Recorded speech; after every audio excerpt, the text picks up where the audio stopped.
मैं सुभाष सिंह कुशवाहा आप सभी मित्रों को नमस्कार, आदाब, सलाम, नमो बुधाय, जय भीम। प्रतिदिन सुबह 7 बजे फेसबुक पेज लाइव से जुड़ करके बिहार में चल रहे पंचायत सरकार के द्वारा, पंचायत प्रतिनिधियों के द्वारा जो विकास किया जा रहा है, जो केंद्र और राज्य सरकार के द्वारा विभिन्न विभागों के माध्यम से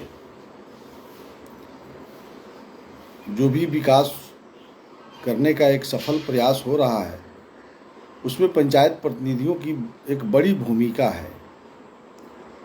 बगैर पंचायत प्रतिनिधियों के सहयोग के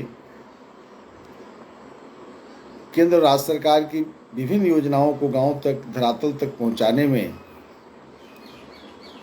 बहुत सी कठिनाइयों का सामना करना पड़ता है। जो पंचायत प्रतिनिधि उसको सहज तरीका से गांव, गरीब, किसान, मजदूरों तक सरकार के नीति और सिद्धांतों को पहुंचाने में सफलता प्राप्त कर रहे हैं।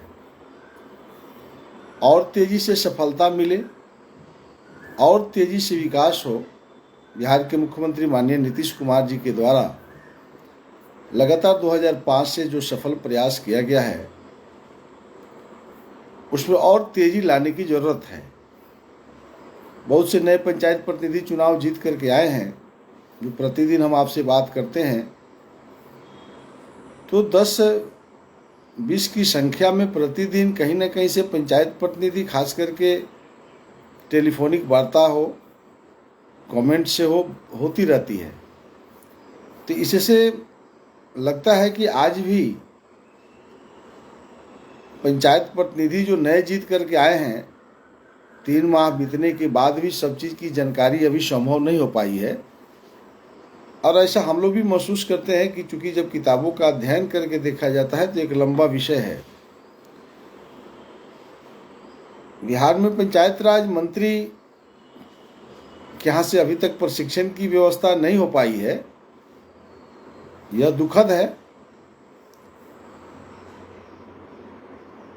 जितना जल्द हो, हम लोग भी इस बात को रखते हैं कि बिहार में प्रशिक्षण हो जाता, सबको किताब मिल जाता, अपने अधिकार और कर्तव्यों को समझने का मौका मिलता, समय रहते। जरूर होना चाहिए, लेकिन तत्काल किताबों की खोज में बहुत से प्रतिनिधि लगे हुए हैं। तो फिर एक बार याद करा रहे हैं, जो पुराने सत्र में जो पंचायत प्रतिनिधि जीते थे, जो फिर जीत करके आ गए हैं, उनके पास 4 किताब बिहार सरकार ने दिया था। बहुत कम कुछ संशोधन हुआ है, लेकिन लगभग उसी किताब से अभी काम चल रहा है। जो चुनाव हार गए हैं जीते हुए लोग, उनसे आग्रह करके उस किताब को लेना चाहिए या प्राइवेट दुकान से किताबों को खरीदना चाहिए। चूंकि समय निकलते जा रहा है, तो इस परिस्थिति में हम अब आगे बढ़ते हैं। शिक्षा विभाग पर हम चर्चा कर रहे हैं लगातार। पिछले 2 दिन का चर्चा हमने किया। विद्यालय शिक्षा समिति की अधिकार, सब पढ़ें सब बढ़ें विषय का भी चर्चा हमने किया था। और उसमें वार्ड सदस्य की एक बड़ी भूमिका है। फिर एक बार शुरू करते हुए वार्ड सदस्यों के लिए कि वार्ड सदस्य के बगैर शिक्षा व्यवस्था को मजबूत कोई करने का बात करता है तो गलत है। वार्ड सदस्य ही वैसा व्यक्ति है जो शिक्षा व्यवस्था को ठीक से समझ सकता है और संपूर्ण रूप से माननीय मुख्यमंत्री नीतीश कुमार जी हों या भारत के प्रधानमंत्री नरेंद्र मोदी जी हों, उनकी जो सोच है, उनके विभागों में जो पैसा आवंटन हो रही है, वह आ करके चूँकि ग्राम पंचायत सदस्य जो होते हैं, वह जितने भी बिहार में प्राथमिक विद्यालय हैं और मध्य विद्यालय हैं, उसके वे अध्यक्ष होते हैं। और कल डिटेल इस पर हमने चर्चा किया था। तो आज का जो विषय है नवाचारी शिक्षा। नवाचारी शिक्षा जो है 2005 में जब मुख्यमंत्री नीतीश कुमार जी आए थे, तो उनका ये शिक्षा विभाग में ये पहला योजना था कि नवाचारी शिक्षा यानी कंप्यूटर शिक्षा। तो कंप्यूटर शिक्षा के लिए उनको एक प्रेरित किया गया सभी शिक्षकों को कि सब पहले आप सभी शिक्षक कंप्यूटर चलाना सीख लें। कंप्यूटर से चूँकि शिक्षा देने में एक रुचि बढ़ जाता है। जो विद्यार्थी होते हैं 6ठा क्लास से 8वां क्लास, यानी छठा, सातवां और आठवां, इस 3 वर्ग के सभी बच्चे और बच्चियों को पूर्ण रूप से कंप्यूटर का शिक्षा देना है, ये पार्ट है। और सभी मिडिल स्कूल में बिहार सरकार ने कंप्यूटर उपलब्ध करा दिया है। लेकिन जो विद्यालय के अध्यक्ष होते हैं, वार्ड के सदस्य, और विद्यालय शिक्षा समिति की कल हमने डिटेल चर्चा किया था, उसकी बैठक के नहीं हो रही है। तो हर महीना में एक बार बैठक होना सुनिश्चित है। तो उस बैठक में बैठ करके छठा, सातवां, आठवां वर्ग के छात्र छात्राओं को कंप्यूटर की शिक्षा मिल रही है कि नहीं मिल रही है। तो कंप्यूटर से हमने पहले ही कहा कि जैसे ही बच्चों को कंप्यूटर की बात कीजिएगा, बच्चे उछलने लगते हैं। तो इसके लिए शिक्षक को भी चाहिए, विद्यालय शिक्षा समिति को भी चाहिए, वार्ड सदस्य के नेतृत्व में एक एक पहले तो अपने शिक्षक अपने रुचि को पैदा कर लिए, अब बच्चों की रुचि को पैदा करना, बच्चों के अंदर ऐसा बात को रखना, कंप्यूटर शिक्षा से क्या क्या लाभ होने वाला है इस चीज़ को बताना है, वायुमंडल बनाना है।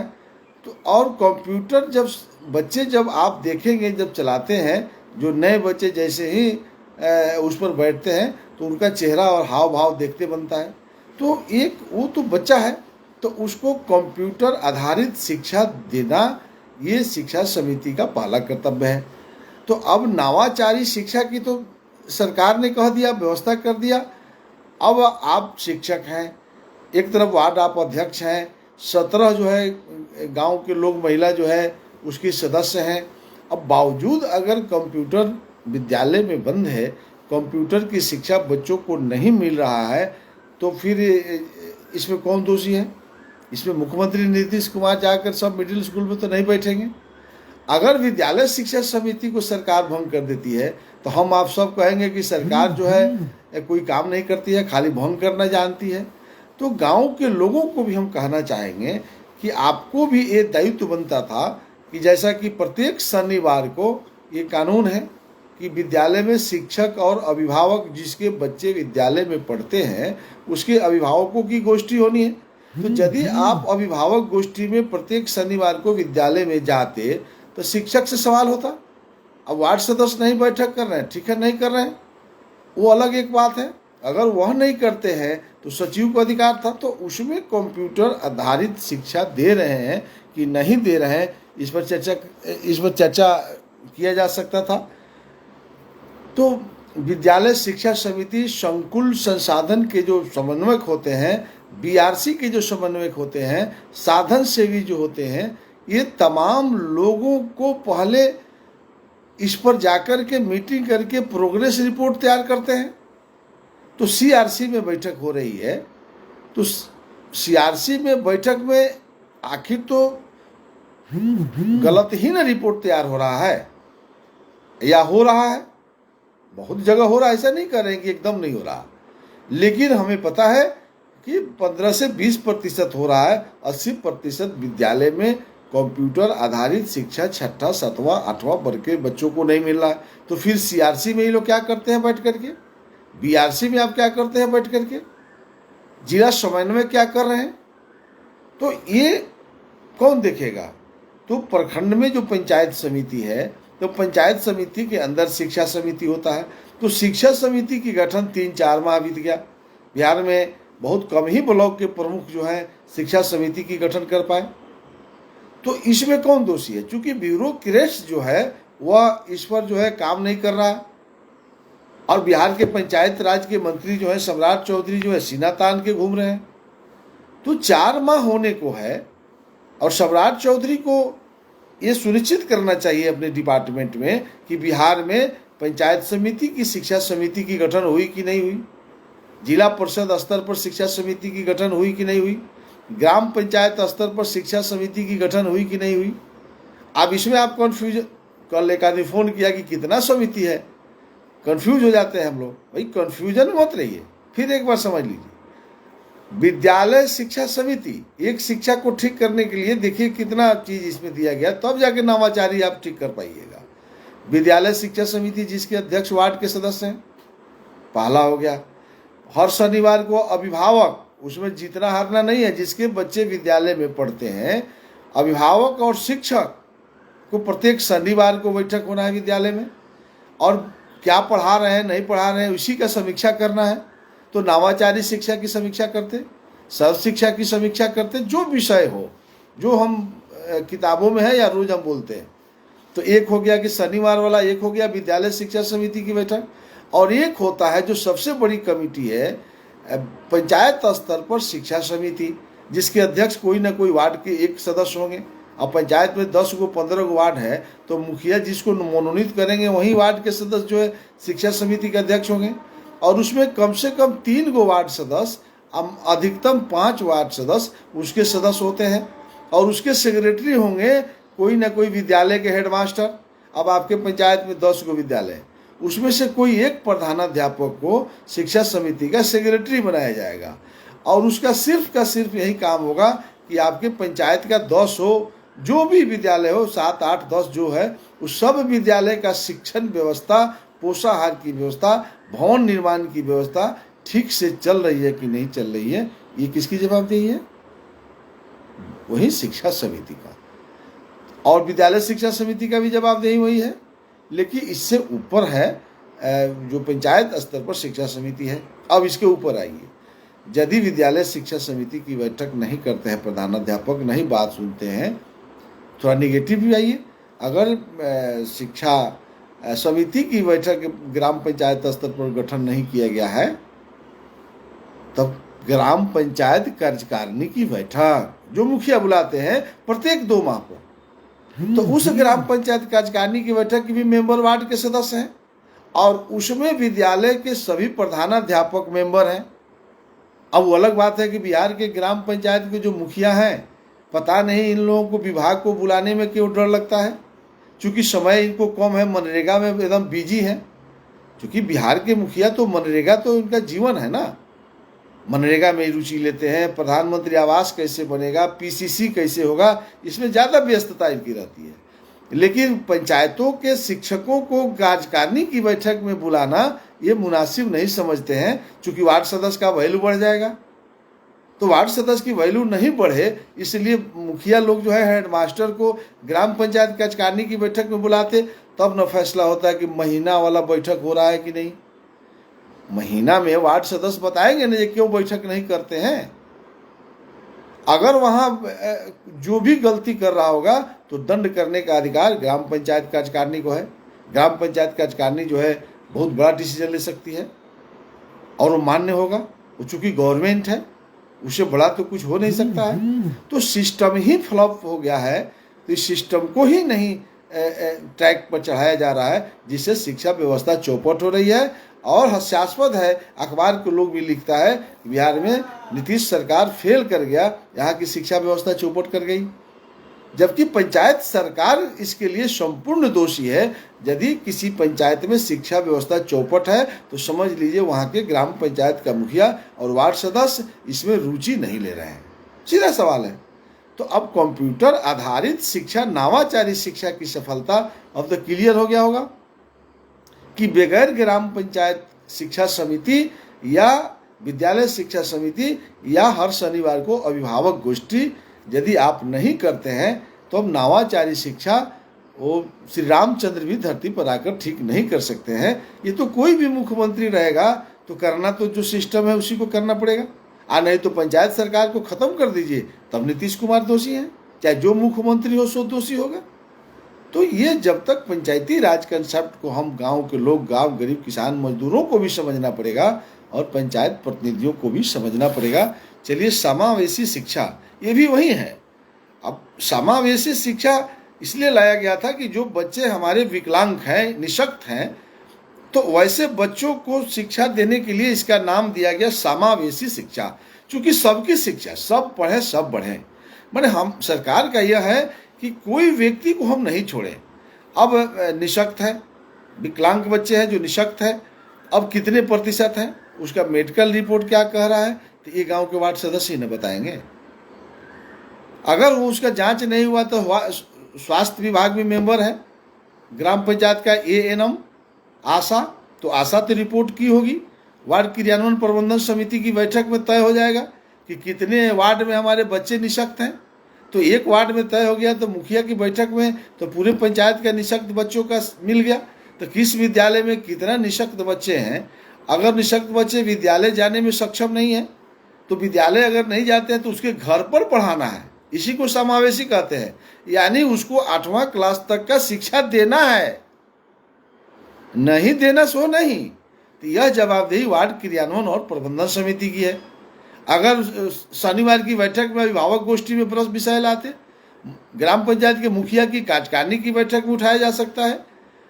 तो ये सरकार जो है एक इसके लिए जितना धन चाहिए वो देने के लिए तैयार है। 6 से 14 वर्ष के आयु के बच्चे का जो सर्वे किया जाएगा 6 से 14, और उसमें जितने निःशक्त बच्चे हैं उन बच्चों का सर्वेक्षण करना, विशेषज्ञों को लगा करके, चिकित्सा पदाधिकारी को लगा करके उसका असेसमेंट करके निर्णय करना है कि यदि उसको साइकिल दे देने से अगर विद्यालय आता है तो साइकिल देना है, अगर छोटा मोटा उपकरण देने से विद्यालय पहुंच जाएगा तो उसको देना है। लेकिन विकलांगता की प्रतिशत ज़्यादा है तो उस स्थिति में उसको घर पर शिक्षा देना है। तो इस तरह समावेशी शिक्षा जो सरकार के द्वारा व्यवस्था किया गया, ये 1986 के दस्तावेज से मुख्यमंत्री नीतीश कुमार जी ने इस बात को उठा करके कहा कि सब शिक्षा सबके लिए तभी मायने रखती है जब विशेष रूप से निःशक्त बच्चों को हम शिक्षित कर पाएंगे। तो मुख्यमंत्री स्पष्ट कह रहे हैं कि उस कतार में जो खड़े हैं, जो एकदम निःशक्त है, उसको हम जब ठीक कर लेंगे तब समझा जाएगा कि बिहार में हम शिक्षा व्यवस्था को एकदम पूर्ण तरीका से हम पूरा कर लिया अपने संकल्प को। तो नवाचारी शिक्षा, समावेशी शिक्षा की व्यापकता को समझना पड़ेगा। तो ये जब तक प्रशिक्षण नहीं होगा, जो नए पंचायत प्रतिनिधि जीत करके आए हैं और पुराने जो जीत के आए तो ट्रेनिंग लिए हुए, तो ट्रेनिंग ले लिए तो इस किताब को मोड़ करके रख दिए, और नायका को भी वो सिखाते हैं कि इस सब फेरा में तू क्यों पड़ा हुआ है, अरे चलो यार मनरेगा, आवास, ये सब करने की जरूरत है। तो इससे बाबा साहब की सपना को हम साकार नहीं कर सकते। इससे हम बिहार को विकसित राज्य में हम नहीं खड़ा कर सकते। इसके लिए जरूरत है पंचायत प्रतिनिधियों को अपने आप को आगे लाने के लिए मजबूत दृष्टिकोण से, मजबूत हृदय से अपने उस मानवता को जगाइए। अपने उस याद कीजिए जिस दिन चुनाव लड़ रहे थे तो आप पर्चा पर क्या लिखे थे, उस पर्चा को एक एक शब्दों को याद करके आपको जो करना है जीवन में करिए। लेकिन स्वास्थ्य विभाग और शिक्षा विभाग का संपूर्ण जवाबदेही पंचायती राज को है। अगर स्वास्थ्य ठीक नहीं है, विभाग का अगर बेलगाम है, शिक्षा विभाग अगर अपने शिक्षा देने में अगर विफल है, तो वहाँ के वार्ड के सदस्य और ग्राम पंचायत के मुखिया समझ लीजिए एक तरह से रुचि नहीं ले रहे हैं। उनका इसमें कोई इंटरेस्ट नहीं है कि कोई पढ़ता है कि नहीं पढ़ता है, किसी का इलाज होता है कि नहीं होता है। इसके लिए पूर्ण जवाबदेही ग्राम पंचायत की है। पंचायत समिति और जिला परिषद चूँकि मॉनिटरिंग नहीं कर रही है, मॉनिटरिंग यदि करती तो पंचायत समिति इसलिए मॉनिटरिंग नहीं करती है कि वो भी चुनाव जीता उसी मत से जिस मत से मुखिया जीते। अब उनको लगता है कि मुखिया को इतना अधिकार है, हमको कुछ बुझा ही नहीं रहा है जो हमको क्या अधिकार है। तो भैया आप चुनाव लड़े ही अनुसरण, पर्यवेक्षण और निरीक्षण करने के लिए, आप मुखिया के कमजोरियों को पकड़ने के लिए चुनाव जीते। पंचायत समिति तो मुखिया से बड़ा कुर्सी होता है, तो मुखिया को तो गांव के गरीब किसान मजदूरों के व्यक्तिगत हित में काम करना है, सामूहिक हित में काम करना है। लेकिन पंचायत समिति को तो भ्रष्टाचार मुक्त करना है। पंचायत समिति और जिला परिषद का काम है भ्रष्टाचार मुक्त समाज निर्माण, यानी कोई घूस नहीं ले, कोई दलाली नहीं करे। यदि कोई ग्राम पंचायत जो है भ्रष्टाचार में लिप्त है तो तुरंत उसके खिलाफ में कार्रवाई करने के लिए जिला परिषद को लिख दे। अगर पंचायत समिति इसमें तैयार हो जाती कि शिक्षा व्यवस्था को चौपट वार्ड के सदस्य और मुखिया मिल के कर रहे हैं, तो पंचायत समिति को अधिकार है धारा 160 में अनुशंसा भेज दे जिला परिषद को। पंचायत समिति की बैठक में विधायक सदस्य होते हैं, सांसद सदस्य होते हैं, मुखिया वहीं बैठते हैं, इलेक्टेड पंचायत समिति की बैठते हैं। ब्लॉक के प्रमुख की अध्यक्षता में अगर फैसला हो जाए कि कोई पंचायत जो है इंटरेस्ट नहीं ले रहा है तो जिला परिषद को लिख दीजिए उस पर कार्रवाई करने के लिए। यदि मुखिया ही सिर्फ दोषी हो तो धारा 18(5) में मुखिया के खिलाफ में लिख दीजिएगा, मुखिया को हटा दिया जाएगा। ये तो बड़ी विषय नहीं है। लेकिन कोई ब्लॉक का प्रमुख क्यों नहीं हटाता है किसी मुखिया को, और शिक्षा सुधार भी नहीं हो रहा है, तो ब्लॉक के प्रमुख अनुशंसा भेजे ना कलेक्टर को। खेला मच जाएगा बिहार में। अगर पंचायत समिति अनुशंसा भेज दिया ग्राम पंचायत भंग कर देने का, वार्ड सदस्य और मुखिया दोनों टाइम बोल जाएंगे। तो यदि काम नहीं हो रहा है तो पंचायत समिति को तो इसीलिए न जिताया गया था, आपको मजबूत दिया गया था कुर्सी कि वैसे मुखिया को, 2-4 मुखिया को खत्म करिए, अपने आप सब सुधर जाएगा।